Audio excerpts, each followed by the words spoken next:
দার্জিলিং জেলার সুন্দর একটা পাহাড়ি গ্রাম শ্রীখোলা।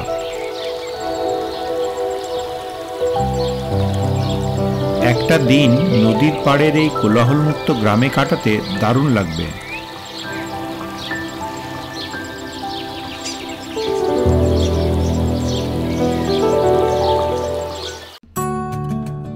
নিউ জলপাইগুড়ি স্টেশন থেকে শ্রীখোলার দূরত্ব 132 কিলোমিটার।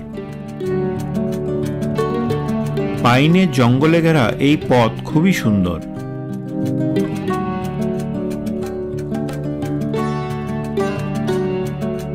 শ্রীখোলা পর্যন্ত সরাসরি শেয়ার গাড়ি পাওয়া যায় না।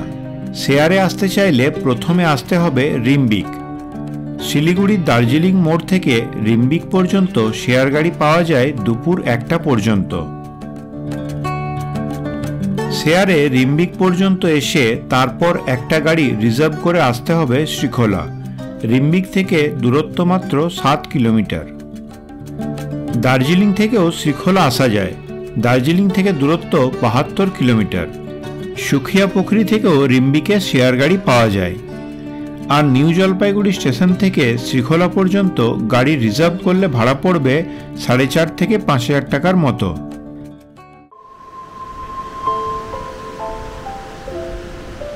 ম্যাগনোলিয়া, ওক, বার্চ, রডোডেন্ড্রনের জঙ্গলে মোড়া শ্রীখোলার আরেকটি আকর্ষণ এই প্রাচীন ঝুলন্ত সেতু। নদীর তীরে সারাদিন প্রচুর পাখিদের আনাগোনা চলে এখানে।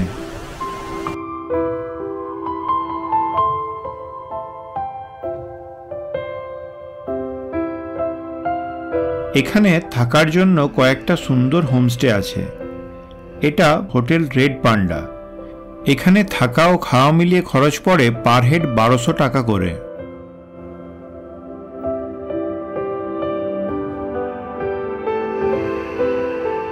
এখানকার ব্যালকনি থেকে নদী ও পাহাড়ের খুব সুন্দর ভিউ পাওয়া যায়।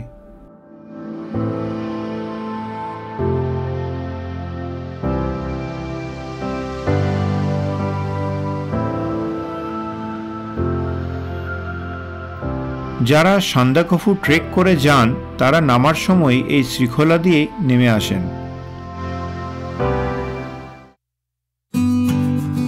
শ্রীখোলা থেকে 1 ঘন্টা মতো ট্রেক করে ঘুরে আসা যায় পাহাড়ের কোলে লুকিয়ে থাকা আরও একটা নির্জন গ্রাম গুরদুম থেকে। প্রকৃতিকে আরও কাছের থেকে দেখার জন্য এই ছোট্ট ট্রেকটা দারুণ।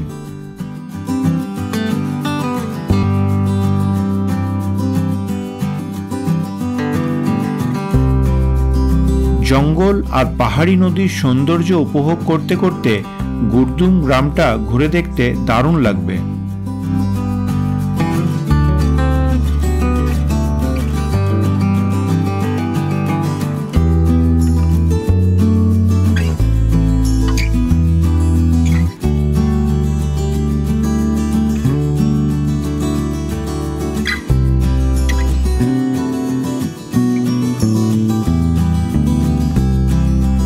গুরদুমে থাকতে চাইলে একটা দিন এখানেও কাটানো যায়।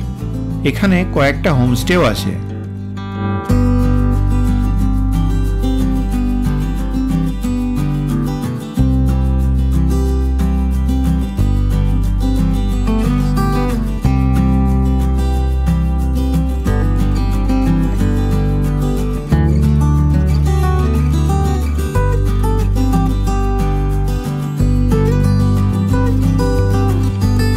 এই ব্যালকনিতে বসে পাহাড় ও ভ্যালির সৌন্দর্য উপভোগ করতে করতে দারুণ একটা সময় কেটে যাবে।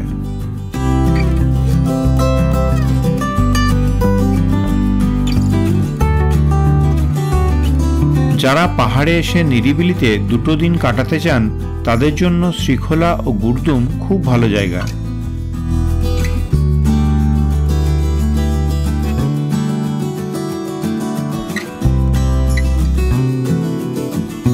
আজকের ছোট্ট ভিডিওটা এখানেই শেষ করলাম। ভালো থাকবেন।